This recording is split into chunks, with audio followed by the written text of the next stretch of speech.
Amazing. Welcome to the next in the Presca Lunchtime series. So these are the webinars. I'm Rob Webben. I'm the CEO of Presca, and we're the world's first climate positive sportswear company. And we're trading 15 minutes of your precious time to learn from incredible people in our network. And every week I'm so excited to speak to these great people. And today is no exception. I'm really, really chuffed to introduce Joss Ford, founder of Enviral, marketing firm with a difference, really, with a pure focus on working with companies doing good. So that's enough from me. Joss, do you want to introduce yourself personally and then a little bit about Enviral, and then we'll dig into a kind of 10, 15-minute chat just about all the cool stuff you're doing. Rob, love it. Thanks so much. And yeah, love what you guys are doing at Presca. I am Joss, and yeah, I'm a big believer that business is the vehicle for mass positive change. And so I kind of used business as well as passion for communications, arts, outdoors, to kind of shape, how I can personally make impact on the world. And I've always been quite entrepreneurialism is kind of entrepreneurialism is a big thing for me since I was young when you look reflecting on it.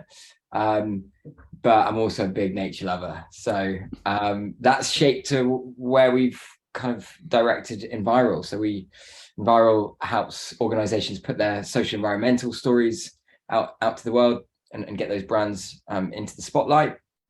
And we're about 4 years old, launched 4.5 years ago. Based in Bristol, primarily. We've got people around the UK, and it's been a really interesting ride at this very interesting junction of sustainability and business. Oh, good on you. And I love what Enviral are doing. I know you've been working on some massive campaigns recently. I'm always impressed by the things you're doing. We've got a lot in common personally as well, haven't we? I don't know if you know this, but grew up on a farm, likewise. You were in a band, weren't you? Drummer in a band? Boom, me too. Guitarist, Oh, actually. guitarist. Okay. Oh, I We was were, the lackey at the back. the young fools were pretty big. Like if people are really looking for some, background repertoire. Love that. Did environmental degrees and just massive kind of outdoor nuts as well. So I feel like I'm chatting to a kindred spirit, which I always love. But I mean, tell me about some of the cool stuff you're working on right now. And we've briefly mentioned about the outdoors as this almost untapped potential for engaging people in the whole climate debate, environment debate. So I'd love you to tell me a bit more about that. Totally. So yeah, look, we work with a number of different brands in a load of different industries. We, only work on social and environmental communications. And yeah, it's been a crazy year because as we've kind of started to unravel out of COVID, we have seen this kind of through line of sustainability being, you know, rightly or wrongly in terms of motivations, a kind of pivotal ingredient to business of, disruptor small organizations, large organizations, as well as kind of like the pioneers in this space. And, we've done work for a number of different sizes of companies over the last, specifically this year, with a really, really successful campaign with Ecology, another Bristol organization around climate solutions, to working with Greenpeace, which is like, I still have to pinch myself every time I say that. We've done one of the kind of biggest UK campaigns for them this year, called the Big Plastic Count, where Which was huge. it was really, really cool. So we kind of inspired households around the UK to count their plastic for a week, and that data was then taken to government to to lobby much needed plastic taxes, like a plastic depository scheme. We were expecting, or like our targets were very much like an objective first agency, but we had like a target, and it was a lot bigger than that. I think we had one in every 250 households in the UK do the Big Plastic Count, so it's pretty nuts. So we've got a number of different things that we're working on at the moment. It's really funny if we reflect this year to last year, talking about kind of behavior change in business. This time last year, we had like this COP26 effect. Everybody was like, COP26. We're gonna do big campaigns, but actually, like, to do these big campaigns, we've also got to actually do some action. And that's where I, really saw the benefit of marketing communications in shaping how businesses actually operate as well. It ultimately puts brands heads above the parapet to actually, shout about targets, and then actually, have to be forced to do that. Mm. But this year we see a very, very, very different picture. COP27, like, how much do you hear about that in the news right now? It's happening. Do we see brands, even though climate change doesn't have any boundaries, just because it was in Glasgow in the UK last year, we kind of don't really see any motivation for UK brands to really put that in their marketing communications. It's just, I find it really interesting. And so we're not doing too much around COP27, but there are some really exciting projects that we're working on at the moment. So would you say workload in the kind of sustainable communication space, if I can call it that, Yeah. you think that has that tailed off because of COP26, or has it just shifted to something more business as usual? Kind of what's Yeah. this trend? I guess what it is that we see moments in time throughout a year happen, and it really shows how good marketing departments are and how organized they are, because you have things like Earth Day in April, and you've got really committed brands kind of coming to agencies like ourselves around Christmas time saying, right, April is a few months away. We want to do a big campaign around this moment in time, not just because it's like a moment in time, but ultimately we've got this PR leverage around there, and there's there's an opportunity where the public are kind of tuned into this narrative. And then you've kind of got brands that come to you about 3 weeks before saying, "Oh my God, we need to do Oh, we've something." got to do something. And that's the benefit of things like global climate conferences, Yeah, because it helps shape people and their yeah, perspective and their direction. And it's just a shame that just because a climate conference is happening in the UK versus in a different country, the priority of that changes. But that is life, and I do believe that there's just the same amount of dedicated organizations wanting to put sustainability into their operations and their business decisions as well as their communications. But there are probably a number of brands who are like, oh, we should be doing this, but there's no real motive because there's no deadline of a big event, because all of their competitors are communicating around that event to kind of kick themselves up the arse a little bit. yeah, yeah, absolutely. Well, I mean, I could talk about just this one thing with you for ages, but let's talk about where this can go. I know you're organising the Forwards Festival this next weekend. Yeah, we're just And doing a panel discussion. We're not the guys at okay, Team okay. Bristol So you'll, organising it. excuse me. So you'll be organising the panel Yeah, discussion there. Brilliant opportunities to engage people in their own space. yeah, Let's talk about the outdoors and how we at Presco, how you guys, how yeah. we as a community can really leverage the outdoors to kind of amplify our message, I suppose. So every single one of the campaigns that we've done um, requires creative and strategic thinking. And I'm just like such a believer that we aren't our best creative and strategic selves in forced environments like Mm, meeting rooms. Don't get me wrong, like I am the work. I work far too many hours in an office.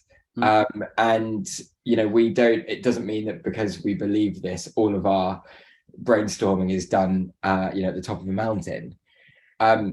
We there are work boundaries that we have to fortunately and unfortunately have to abide by. But I'm a really big believer that to unlock radical creative ideas, we need to be in places which aid us thinking in the right mindset. And there's literally a part of our brain called the default mode network, which switches on when we switch off. That's the mm, reason why, if you speak to a lot of entrepreneurs, their idea comes in, the fact that they're on a chairlift snowboarding, or they're hiking, through some woods, or in the shower. And I just love the fact that the outdoors can give so much to business owners, to creative thinkers, to strategic thinkers, because we're always consistently trying to overcome these hurdles. But maybe, the outdoors, the fact that you've got this blue sky thinking, you've got boundaries, things are quite black and white. You either walk over there and you fall off a cliff and die, or you don't.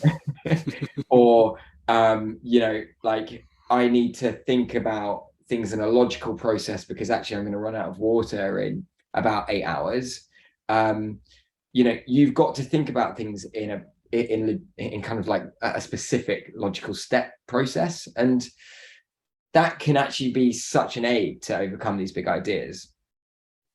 Yeah, do you know what I get so much from being outdoors, and I'm exactly the same. I don't do it nearly enough, and I keep on saying, right, I'm going to put a day a week outside, just to be outside, because I know that's when I get my best inspiration. I don't do it, but I need to do more of it. But for me, it's the permission to let the mind wander where it wants to go, and like you say, to turn off the, oh, I've got to sit down, I've got to get an email out to Dave, and I've got to do the X, Y, Z, and I think that daydreaming creativity side just flicks on for me when I'm in the woods, or doing something mindful like surfing, or something like that, where you automatically turn off your office brain and get into the, oh wow, the outdoors brain. Especially when we're talking about like things like climate change and big global challenges, Yeah, like nature and this regenerative thinking and this regenerative approach of being in this non-forced environment, it just does something pretty mystical without sounding too hippie.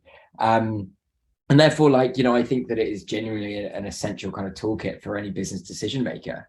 mm, And yeah, I mean, the other factor to it is that we are in a world, again, I'm the person who's quite literally just gone back-to-back meetings since 8 o'clock this morning. But there's no in-between ground. It's like, I'm going to go one thing to this thing, to this thing, to this yep, thing. And that can be amazing from a productivity perspective. Like, I am a huge fan of the fact that I can get a huge amount done in a day by just going bam, bam, bam, bam, bam. But we aren't turning up to be our best selves if we're consistently in that spiral. yep. It's like when you go surfing, I'm not a good surfer at all, and I'm just like, small waves, I feel like I'm out in Portugal, and you're just getting barreled, waved consistently. That's what work is like after a certain amount of time. And, Yeah, yeah, it's yeah, pretty crazy. it's true, but it's much more it's much more recharging getting smashed by a wave than it is by 100 emails. But Something like that. but that's why you need to get out camping tonight, Joss, and me. You must make a decision about where you're going camping. Um, um, Yeah. right, listen, time's up pretty much already. Such a Is shame. there anything? It feels like, if it just feels like off the back of this conversation, we almost need to look at us as a group, the people who dial into this, who watch the YouTube. We need to get together in the hills and walk and just talk and not strategize, but think of amazing things and collaborate. And there's power there for sure. Yeah, and look, the things that you're doing, like the Run Club, it's awesome, because you can speak to people in completely different industries, and it can unlock really important things. You can speak to people in the exact same industries, and the power of collaboration right now is so important. It's all about that.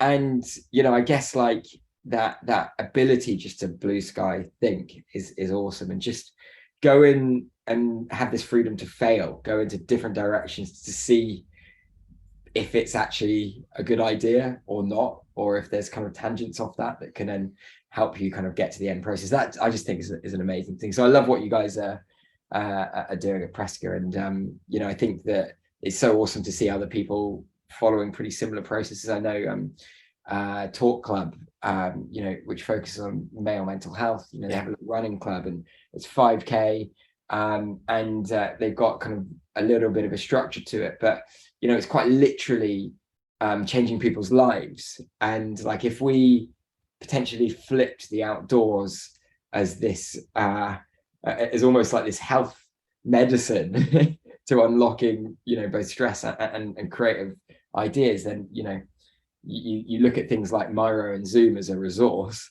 to make business things happen. Maybe the outdoors could be that.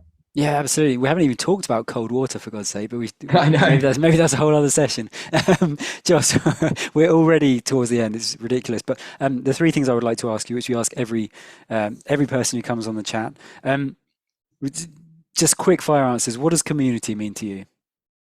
Oh wow. One, I wish I'd prepared these answers. Um, Community is clarity and action. Um, I can literally be asked a question, and because I've developed a bit of a community in this space of different thinkers, we can make solutions and action happen very quickly, and that's what we need right now. Oh, I love that. I love the fact you didn't prepare that as well. It's all about the doers for sure. Why should we care about climate? This one's got to be easy. I honestly could give like such a generic response to this about our next generations. And, the fact that we've got this natural planet, which if you actually look at it, is just completely, utterly bonkers in terms of how astonishing it is. But I'm just going to have to be really simple and just say it's the right thing to do. Like there's right and wrong decisions in life. Yeah. And I've got to this like conclusion that it just is the right Why thing wouldn't to you? do. Yeah, I agree. Because it I means so agree. many different things to different people, right? Yep. I do like the planet's bonkers bit though. That's ace as well. And you are clearly a very driven, very positive doer. What keeps you positive? What gets you out of bed and keeps you motivated day after day? Yeah, it's actually like one that you, I don't have to remind myself very often about it. But it is actually just the complete factor that there's a little bit of legacy here. Like if I actually get to the age that my dad, who, he's getting pretty old, he's been a bit poorly recently, to look back at that age and say, like, have I done the right thing? That's what I'm looking for. Nice. Amazing. Well, you're certainly doing it. Everything I see, I'm always impressed. Thank you for coming on and telling us about No all your cool problem. work. So there we go. We've learned from Joss that we all need to spend more time outdoors. There's this thing called the default mode network in our heads, which we've just got to get into as much as possible. Is it we want to get into it or get out of it? It switches on when we switch off. Let's go into that then. Absolutely. To get that kind of creative, strategic thinking side of our brains fired up. I hope everyone's enjoyed that. I hope everyone who listens to this in future has loved it. I certainly have. Really positive, really stimulating. Thank you, Joss. Um, so yeah, I mean, what I would say is if you're interested in kind of next week's chat, we're meeting Nick Stoop from Pangaea Impact Investments. And if you didn't know it already, one of the most impactful things you can possibly do in your life is changing where you put your pension. And that's what Nick does. So come and dive into that. He's a very cool guy. I'd love to tell you more about how money can be a real driver for change. And for now, go out, enjoy your bank holiday weekends. I hope you get out in nature and get that default mode network firing. Josh, it's been brilliant. Thank you. Really appreciate your time and Thank you, look Rob. forward to Thank you. seeing you in person soon. 100%. Cheers, everyone. Take Thank you. care.